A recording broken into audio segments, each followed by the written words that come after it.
রাত্রির 1টা থেকে 1:30 হলেই ছাদের মধ্যে পায়ের নুপুরের শব্দ শুনতে পাওয়া যায়। কে যেন ছমছম ছমছম করে নুপুর পরে ছুটে যাচ্ছে। ঠিক 1:30 থেকে 2:30 পর্যন্ত এই ঘটনা প্রত্যেক দিন ঘটতো, আর সেটা ঠিক রাত্রিবেলায়। শুধু রাত্রেই নয়, দুপুরবেলাও অনুভব করতে পারতো কেউ যেন ঘরের মধ্যে আছে, খাটে শুয়ে আছে, রান্নাঘরে রান্না করছে, পাশে দাঁড়িয়ে আছে। এই উপস্থিতি প্রত্যেক দিন লক্ষ্য করতো মল্লিকার মা। হ্যাঁ বন্ধুরা, ওয়েলকাম টু মাই চ্যানেল। আশা করি তোমরা সবাই খুব ভালো আছো, আমিও খুব ভালো আছি। আজকের এই ঘটনাটা আমাকে মেল করে পাঠিয়েছে মল্লিকা। এই ঘটনাটা ঘটেছে নিউ টাউনের একটা ফ্ল্যাটে। এক্স্যাক্ট লোকেশান আমি বলছি না। ফ্ল্যাটটা যেতে হলে, নিউ টাউনের ফ্ল্যাটটা যেতে হলে DLF 2-তে নামতে হয়, আমি এইটুকু বলছি। তো মল্লিকা জায়গাটার এবং ফ্ল্যাটের নাম বলতে বারণ করেছে, সেজন্য আমি বলছি না, আর এটা উচিত না বলাটা। কিন্তু নিউ টাউনে যারা ওই ফ্ল্যাটে ভাড়া নিয়েছে থাকার জন্য, তারা খুব ভালো করে জানে যে এটা বেশি দিন, হার্ডলি 1 থেকে 1.5 মাস, খুব জোর হলে 2 মাস বা 2.5 মাস তারা থাকতে পেরেছে। প্রত্যেক পরিবারের সাথেই এই ঘটনাটা ঘটেছে, এবং এই ফ্ল্যাটটা খুব একটা বেশি দিনের না। এই 8 থেকে 9 বছরের ফ্ল্যাট, তার মধ্যে কোনো পরিবারের সদস্য টেকেনি। কী কারণ, কেন, এই ব্যাপারগুলো যারা জানে, তারা জানার পর এই কথাগুলো বলার মতো অবস্থায় তারা কেউ থাকে না। তারা বেরিয়ে চলে যেতে পারলে বাঁচে, এরকম একটা ঘটনা মল্লিকা আজকে আমার সাথে শেয়ার করেছে। এবং সবথেকে বড় কথা, এই ঘটনাটা তোমরা শুনলে বুঝতে পারবে যে যারা খিল্লি ওরাও, আমি বারবার বলি না, যারা বলো যে ভূত নেই, অশরীরী নেই, প্রেতাত্মা নেই, আছে, প্রত্যেকটা মুহূর্তে আছে। শুধু তোমাকে অনুভব তুমি করতে না চাইলেও তারা অনুভব করিয়ে দেবে যে সে আছে বা তারা আছে। এই ব্যাপারটা এইরকমই ঘটনা মল্লিকার সাথে ঘটেছে। মল্লিকার বাড়ি অ্যাকচুয়ালি চুঁচুড়াতে। তো মল্লিকার বাবার চাকরির জন্য মল্লিকার বাবা, মল্লিকার মা, ওরা 3 জনে গিয়ে ওঠে নিউ টাউনের একটা ফ্ল্যাটে। কারণ মল্লিকার বাবার চাকরিটা নিউ টাউনের কাছে, ওই নিউ টাউনের মধ্যেই আর কি। ওই নিউ টাউনের মধ্যে না, আমি বলেই দিচ্ছি, ওয়েবেল মোড়ে। ওখানে মল্লিকার বাবার অফিস, ওয়েবেল মোড়। যারা কলকাতায় থাকো তারা সবাই জানো, সেক্টর 5-এর ওই সাইডের জায়গাগুলো সবাই জানো, ওয়েবেল মোড়ে। তো এবার মল্লিকার বাবার অফিসের সুবিধার জন্য তাকে একটা ফ্ল্যাট নিতে হয়। এবার আমরা সবাই জানি সেক্টর 5 এই এরিয়াটা অফিসিয়াল এরিয়া। অতএব ফ্ল্যাট বা বাড়ি নিতে গেলে আমাদের এই নিউ টাউন বা DLF এইসব সাইডে এইগুলো এই পুরো ব্যাপার, এই এরিয়াগুলোতে বাড়ি ভাড়া, ঘর ভাড়া এবং ফ্ল্যাট ভাড়া পাওয়া যায়। তো সেই ক্ষেত্রে মল্লিকার বাবা মা ওখানে থাকা শুরু করে। এবার তাদের আসবাবপত্র, জিনিসপত্র তারা তাদের নিয়ে সমস্ত কিছু নিয়ে শিফট হয়ে যায়। ফাইনালি শিফট হয়ে যাবার পরে মল্লিকা বলে যে দিনের বেলা যেদিনকে শিফট হলাম সেদিন কিচ্ছু বুঝতে পারিনি। রান্না বান্না খাওয়া দাওয়া টুকটাক হয়েছে। ওই যেমন প্রথম দিন বাড়িতে এলে যেরকম হয় আর কি, সেদ্ধ ভাত এরকম আর কি। বললো দিনের বেলা সেদ্ধ ভাত হয়েছিল, আর রাতের দিকে ওরা বাইরে থেকে খাবার আনিয়ে খেয়েছিল। রাতের দিকে প্রথম দিন বলে আর খাবার দাবার সেরকমভাবে তৈরি করেনি বাড়িতে, কারণ গোছানো গুছানিতে আমরা জানি মেয়েদের টাইম চলে যায়। মল্লিকার বাবা কিন্তু অফিস চলে যায় সেই দিনকেও, যেদিনকে শিফট হয় সেদিনকে ওদেরকে ওখানে রেখে সেকেন্ড হাফে অফিস চলে যায়। তারপর আস্তে আস্তে কিন্তু মল্লিকার বাবার ওই 8:30 পৌনে 9টা এরকম বেজেছিল, এবং আসার সময় খাবার বিরিয়ানি নিয়ে এসেছিল। ওরা রাতের খাবার খেয়ে শুয়ে পড়ে। শোবার পর ঠিক রাত্রি 1:10-15 বাজছে। মল্লিকার একটা রুম, হ্যাঁ এ ব্যাপারটা পুরোটা বলে দিই, ওদের রুমটা ছিল 2 BHK। মল্লিকার বাবা মা একটা রুমে থাকছে, মল্লিকা একটা রুমে থাকছে, আর ডাইনিংটা বেশ বড়। আর ডাইনিংয়ে কিন্তু ওদের ওপেন কিচেন, ডাইনিং আর কিচেনটা ওপেন, ঠিক আছে, যেমন হয় আর কি, হলের মধ্যে বসা টিভি ফিভি এবং একটা থাকে আর কি, ওই লিভিং রুম, লিভিং বলতে ভুল হবে, ডাইনিং রুম ওই হলটার মধ্যেই সব কিছু আছে। এবার ওই একটা রুমে, যেখানে 2টো বেডরুমের মধ্যে যে রুমে মল্লিকা আছে, মল্লিকা হঠাৎ শুনতে পেয়েছে যে ছাদে টপ ফ্লোর, তাই তো, ওটা 6তলাতে মল্লিকারা ছিল, একদম 6th ফ্লোরে, তার উপরেই কিন্তু ছাদ। এবার মল্লিকা শুনতে পাচ্ছে যে একটা সেই, এগুলো মেয়েরা সব থেকে বেশি ফিল করবে ছেলেদের থেকেও, সিঁড়ি দিয়ে যে ওদের ফ্ল্যাটটা থেকে বেরিয়েই সিঁড়ি দিয়ে জাস্ট ওপরে গিয়ে ছাদের মধ্যে উঠে হাঁটলে হয় না, ধরো সিলিংয়ের ওপরে, সিলিংটা খুব বেশ নিচের দিকে, একটু টপ ফ্লোর সেহেতু ওপরের দিকে কোনো মানুষ পা ফেলে হাঁটছে, এবং সেটাতে ঝুম ঝুম ঝুম করে নুপুরের মতো আওয়াজ হচ্ছে। ঠিক সেই রকম একটা ব্যাপার পরিষ্কার মল্লিকা ফিল করতে পেরেছে যে কোনো মহিলা হাঁটছে। এবার কলকাতা শহর যতই হোক রাত্রির 1টা-1.5টার সময় ছাদের মধ্যে কে কী করবে, এটা হচ্ছে ব্যাপার। এবার মল্লিকার প্রথমে কিছু মনে করেনি, কিন্তু হঠাৎ ছমছম ছমছম ছমছম করে ছুটে চলে গেল। আবার ছম ছম, মানে এই আওয়াজটা একটা আসতেই থাকছে। মল্লিকা এবার একটু ভয় পেয়ে যায়। মল্লিকা কি করে, ঘরের লাইটটা জ্বালিয়ে নেয়। ঘরের লাইটটা জ্বালিয়ে নিয়ে ও মানে বিছানায় শুয়েছিল, সরি, ও উঠে বসে এভাবে কোকিয়ে না, মানে জাস্ট খাটের মধ্যে হেলান দিয়ে আস্তে আস্তে বসে থাকে। বসে থাকতে থাকতেও ঘুমিয়ে পড়ে। এইভাবে প্রথম রাতটা কেটে যায়। সরি, পরের দিন সকালে উঠে মল্লিকা প্রথমেই ওর মাকে বলে, মা, আমি এই ঘটনাটা কালকে রাত্রিবেলা শুনেছি। মল্লিকার মা বলে যে, কি ওটা মনে হচ্ছে কেউ হয়তো দেখ, কলকাতার ব্যাপার, এর আমাদের মতো তো চুচুড়া এরকম লোকাল এরিয়া নয়, কলকাতার মতো ব্যাপার, রাতের দিকে হয়তো হতে পারে যে কেউ হয়তো ডান্স প্র্যাকটিস করছে। বলছে, মা রাত্রির 1টা-1.5টায় ডান্স প্র্যাকটিস করছে? তখন বলছে, হয়তো হতে পারে কেউ হাঁটছে, কেউ গল্প করছে, এত বড় ফ্ল্যাট, 6তলায় আমরা থাকি, এবার কেউ হয়তো ওপরে গিয়ে রাতের বেলা অনেকে হয়তো ফোন টোন করে, হাঁটাচলা করে, পায়চারি করে, ঘুরে বেড়ায়, অনেকে থাকে না ফোনে কথা বলে, সেটা হয়তো ছাদে গিয়ে কথা বলে। তো এই রকম আর কি, বড় ফ্ল্যাটে রাত্রে কলকাতা শহরে যেটা হয় আর কি। তাও মল্লিকা বললো, ঠিক আছে, মা যখন বলছে কি আর ভুল বলবে, ঠিক আছে, একদিন হয়েছে, ঠিক আছে। দিয়ে পরের দিন, সরি ওই দিনই, মানে যেদিনকে সকালে উঠে মল্লিকা বলছে, দ্বিতীয় দিন হচ্ছে ওদের ফ্ল্যাটে থাকার দ্বিতীয় দিন, সেকেন্ড ডে। ওই দিনকে মল্লিকার মা রান্না করছে। মল্লিকা রুমের মধ্যে বসে কিছু একটা, ও একটা মানে, হ্যাঁ তার আগে একটু বলে নিই, মল্লিকার মাস্টার্স কমপ্লিট হয়ে গেছে। মল্লিকা এবার জবের জন্য ট্রাই করছে। আর মল্লিকা কিছু একটা প্রজেক্ট সামথিং কিছু একটা, মানে ইউনিভার্সিটি হোক বা যাই হোক একটা, বলছে, দিদি আমি একটা প্রজেক্ট বানাচ্ছিলাম। তো প্রজেক্ট বানাবার সময় আমি নিজের রুমে আছি। এবার মা মাছ টাছ ভাজছে, মাছের একটা কিছু আইটেম বানাবে।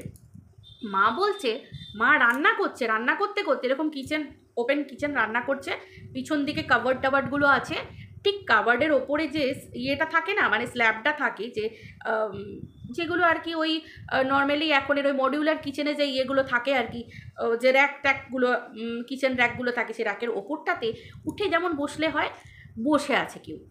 এবার মল্লিকার মা সামনে দিয়ে রান্না করছে। মল্লিকার মা বলছে, এই মল্লিকা, নাম না বাবু, নাম না। অ্যাকচুয়ালি মল্লিকার বাড়ির নাম হচ্ছে মিষ্টি। তো মল্লিকার মা মল্লিকাকে বলছে, মিষ্টি, নাম না বাবু, ওরকম করে ওখানটা উঠে বসে না, বড় হয়েছিস, কখন ভেগে টেগে যাবে, কি দরকার। তখন কোনো সাড়া আসে না। আবার মল্লিকার মা বলছে, নাম বলছি, সে হয় না পেরিফেরাল ভিজন, মানে তুমি কিছু করছো, আমাদের পিছন দিকে কেউ একটা তোমাকে দেখছে, বা তুমি বুঝতে পারছো কারোর উপস্থিতি, এরকম একটা ব্যাপার থাকে না। মল্লিকার মা পরিষ্কার বুঝতে পারছে যে কেউ মল্লিকা বসে আছে, এটা মল্লিকার মা জানে না যে কে, কিন্তু মল্লিকার মা ভাবছে মল্লিকা এরকম করছে, কারণ মল্লিকা এরকম দুষ্টুমি মাঝে মাঝে করে। তো দিয়ে এবার বসে আছে।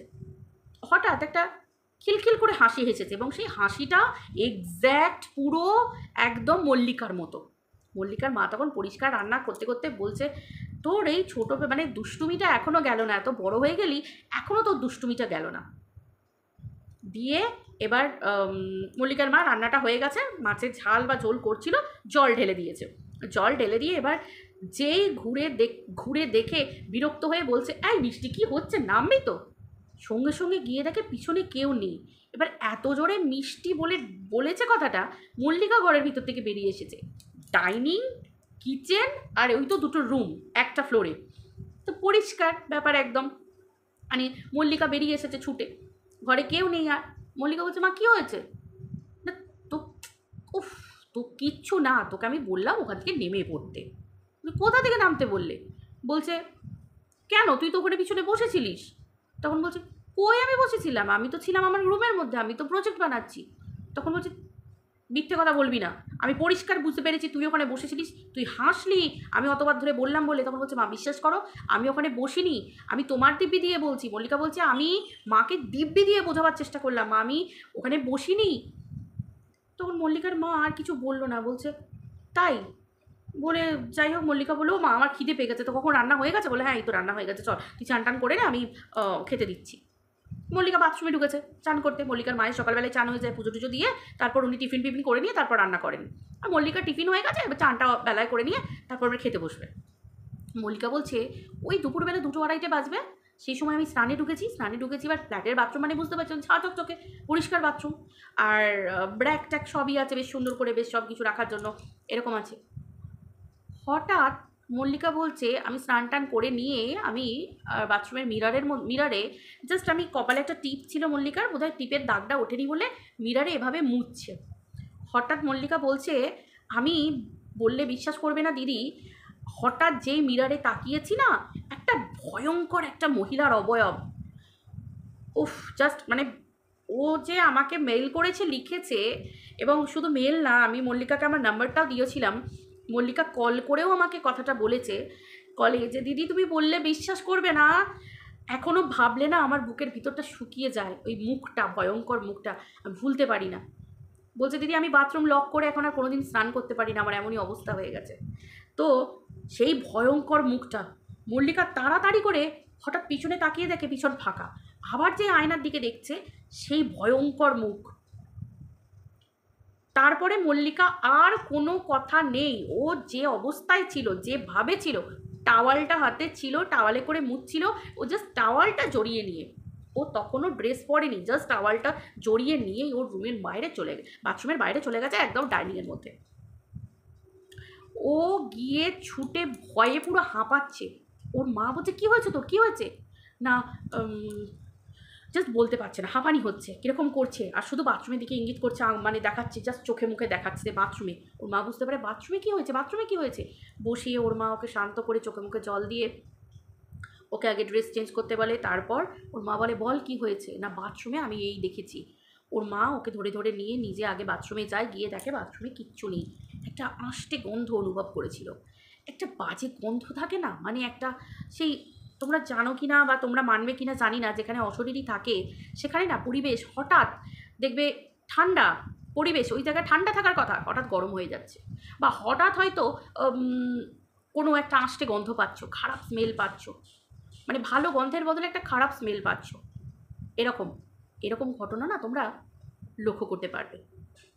এবার একটা গন্ধ পেতে থাকে, মল্লিকার মায়ের একটু একটু ডাউট হয় যে কিছু তো একটা বটে।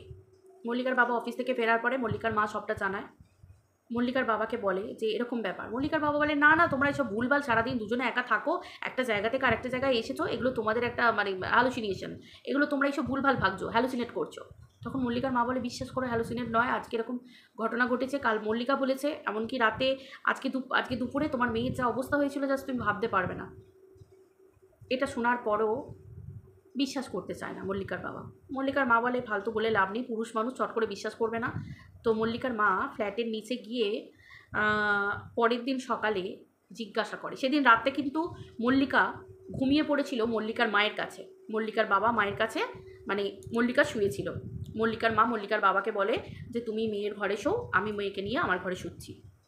তো দিয়ে মল্লিকার মায়ের কাছে যেহেতু শুয়েছিল, সেদিন মল্লিকা ভালোভাবেই ঘুমিয়েছিল, মা জড়িয়ে ধরে শুয়েছিল, ভালোভাবেই ঘুমিয়ে পড়েছিল, রাতে জেগে আর ওই ছমছম শব্দ মল্লিকার মাও শুনতে পায়নি সেই দিনের জন্য। পরের দিন সকালে মল্লিকার মায়ের মনে হয়েছে যে আশেপাশে ফ্ল্যাটের জিজ্ঞাসা করবে যে এখানে মানে ফ্ল্যাটটা বেশ ভালো তো, সব ঠিকঠাক তো, মানে আমরা নতুন নিয়েছি এরকম। হঠাৎ মল্লিকার মা বলে যে একজন পাশের ফ্ল্যাটের একজন বয়স্ক মহিলাকে বলেন যে দিদি এরকম আমরা নতুন ফ্ল্যাট নিয়েছি, আমাদের একজন কাজের লোক হলে খুব ভালো হয়, এবং এই ফ্ল্যাটটা ঘর টর মোছা, ঝাড়টার দেওয়া, বাসন ধোয়া এইসবের জন্য একটু লোকের দরকার। তখন ওই ভদ্রমহিলা বলেন যে কবে, আপনারা তো কালকে এসেছেন, আপনারা তো দুদিন হলো এসেছেন। বলছে হ্যাঁ। বলছে কাজের লোক খুঁজছেন, পাবেন ভাবছেন ওই ফ্ল্যাটটার জন্য? তখন বলছে কেন দিদি কিছু হয়েছে? তখন বলছে না ঠিক আছে, দেখুন খোঁজ করে দেখুন যদি পান, এরকম বলে ঘরে ঢুকে গেছে। আসবেন আবার পরে আমাদের এখানে গল্প করতে। না আপনি দিদি যাবেন?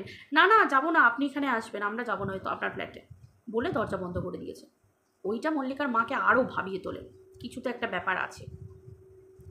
মল্লিকার মা ঘরে চলে আসে, রুমের মধ্যে এসে নিচের ঘরে মল্লিকাকে আর কিছু বলে না, যদি ভয় পেয়ে যায়। খাওয়া দাওয়া করে দুপুরবেলা। ঠিক সন্ধেবেলা মল্লিকার মা রান্নাঘরে চা করছিল, মানে ওই কিচেনে আর কি, রান্নাঘর মানে ওই কিচেন এরিয়াতে চা করছিল। চা করতে করতে হঠাৎ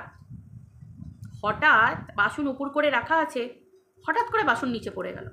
তো একটা সেলফের ওপর বাসন রাখা আছে, কেউ যদি তাকে না ফেলে, একটা হাওয়া নেই, বাতাস নেই, লোক নেই, জন নেই, শুধুই পড়ে গেল। এমনি এমনি পড়ে গেল, দরাম করে পড়ে গেল। মল্লিকার মায়ের গাটা ছমছম করে উঠল। মল্লিকার মা বাসনটা গিয়ে তুলে দিল। যেই বাসনটা তুলে দিল, সঙ্গে সঙ্গে হঠাৎ করে ওই সবজি রাখার র্যাক থাকে, সবজি রাখার র্যাকের মধ্যে আলু টমেটো রাখা আছে। সবজি রাখার র্যাক থেকে আলু টমেটো গড়িয়ে পড়ে জাস্ট গড়াচ্ছে, এইভাবে গড়াচ্ছে, মানে আলুটা টমেটোটা মেঝেতে পড়ে এভাবে গড়াচ্ছে, ডাইনিংয়ে কিচেনের সামনে গড়াচ্ছে। কেউ যদি একটা টমেটো আলু, আমি মানছি পড়ে গেল, পড়ে গিয়ে সামান্য পড়ে গিয়ে একটুখানি গড়িয়ে থেমে যাবে, গড়াচ্ছে গড়াচ্ছে গড়াচ্ছে গড়াচ্ছে, কেউ যেন নিয়ে যাচ্ছে গড়িয়ে গড়িয়ে, এরকম একটা ব্যাপার। কেউ যদি থামতে বলে থামবে, না হলে গড়িয়েই যাবে। মল্লিকার মা রীতিমতো ভয় পেয়ে গেছে। মল্লিকাকে মল্লিকার মা একবারও ডাকেনি, কারণ মল্লিকা যদি এটা দেখে আরও ভয় পেয়ে যাবে। মল্লিকার মা সঙ্গে সঙ্গে ঠাকুরের নাম নিতে থাকে, মানে জয় বজরংবলী জয় বজরংবলী বলে বলতে থাকে, মানে হনুমান চল্লিশও সেই সময় ঠোঁটের ডগায় থাকে কিন্তু মুখে বলতে পারছে না, এরকম অবস্থা। হনুমানজির নাম নিতে থাকে, গিয়ে টমেটোটা আলুটা তুলে রাখে। তারপর চা নিয়ে মল্লিকার রুমে যায় এবং ভয়ে ভয়ে চুপচাপ খেতে থাকে, কিছু বলে না। মল্লিকার বাবা রাত্রিবেলা আসে, মল্লিকার মা কিচ্ছু বলে না মল্লিকার বাবাকে। সেই রাতেও কিন্তু মল্লিকার মা একই ঘরে থাকে, কারণ মল্লিকা এত ভয় পেয়েছিল ও নিজেকে ঠিক রাখতে পারছিল না। মল্লিকার বাবা মল্লিকার রুমে থাকে। সেই রাতে মল্লিকার বাবা শুনতে পায় সেই ভয়ঙ্কর গা ছমছমে নুপুরের শব্দ। মল্লিকার বাবা শোনে, উঠে বসে শোনে, আবার শুনতে পায় নুপুরের শব্দ, ছম ছম ছম, কে যেন ছম ছম ছম ছম করে হেঁটে চলে যাচ্ছে। কিছুক্ষণ পর মল্লিকার বাবা আবার শুয়ে পড়ে। শুয়ে পড়ার পরে হঠাৎ মল্লিকার বাবা মল্লিকার ঘরের মধ্যে উপলব্ধি করতে পারে যে নুপুর উপরে কেউ তার ঘরের ভিতর দিয়ে চলছে, জাস্ট খাটের ওপর শুয়ে আছে, মেঝেতে চলছে এরকম। মল্লিকার বাবা ছুটে উঠতেই দেখে ঠিক দরজাটা খোলা ছিল মল্লিকার রুমের। স্যাট করে কেউ বেরিয়ে গেলে হয় এরকম, জাস্ট এরমভাবে বেরিয়ে গেলে হয়, ঠিক এইভাবে একজন বেরিয়ে গেল, একটা ছায়া বেরিয়ে গেল। মল্লিকার বাবা বুঝতে পারে যে কিছু একটা বটে, যেটা মল্লিকার মা আমাকে বলেছিল সেটা এতটা ফেলে দেওয়া যায় না। মল্লিকার বাবা কিচ্ছু বলে না। লাইটটা জ্বালে ঘরে, লাইটটা জ্বেলে মল্লিকা আর মল্লিকার মায়ের কাছে ঘরে গিয়ে দেখে আসে ওরা ঠিক আছে কিনা। মল্লিকার মা কিন্তু কিচ্ছু শুনতে পায়নি আর।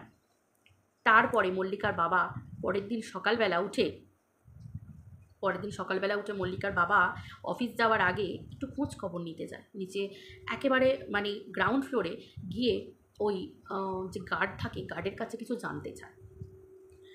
গার্ড যে জানে এমনভাবেই কথাগুলো বলেছিল গার্ড, যে মানে তার চোখে মুখে একটা থমথমে ভাব, যেন কেউ বলে দিলে কেউ কিছু বলবে, বা চারদিক দেখছিল কেউ তার কথা শুনছে কি না, মানে এইগুলো মোটেও মল্লিকার বাবার ভালো লাগেনি, যে কিছু তো জানে যেটা বলছে না। তখন বলছে না স্যারজি, মানে কিছু আমি জানি না, মানে এরকম ব্যাপার, কই কিছু না তো, আমি তো কিছু শুনিনি বলে এরকম তাকাচ্ছে।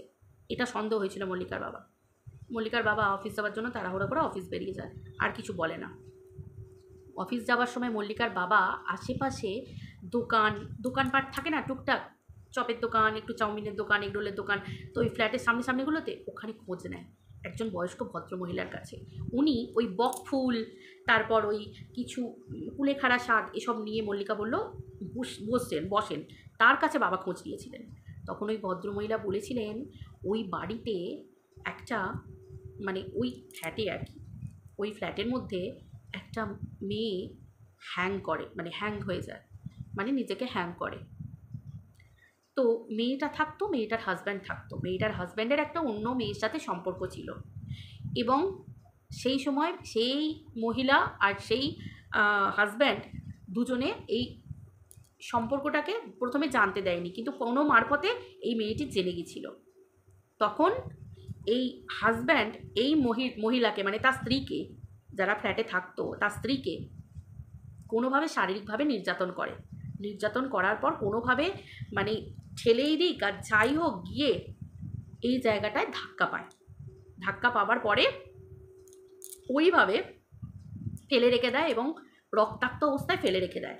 তারপর পরিকল্পিতভাবে সেই হাজব্যান্ড এবং সেই মেয়েটির সহযোগিতায় মেয়েটাকে উপরে ঝুলিয়ে দেয়।